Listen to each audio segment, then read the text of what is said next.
अस्सलाम वालेकुम, मैं हूँ गुल्स लाइफस्टाइल से। आज हम बना रहे हैं आलू टिक्की। उसके लिए मैंने लिया है एक हरी मिर्च और एक प्याज, 1 टेबलस्पून सूखा धनिया, ½ teaspoon chaat masala, ½ teaspoon red chilli,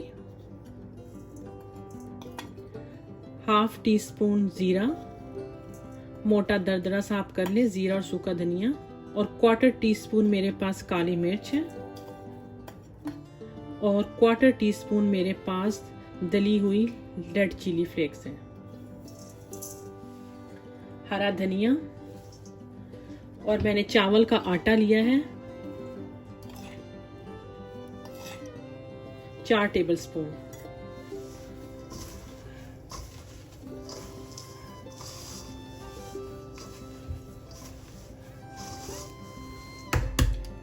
अंडा ऑप्शनल है, अगर आप डालना चाहते हैं आप डाल लें, वरना रहने दें।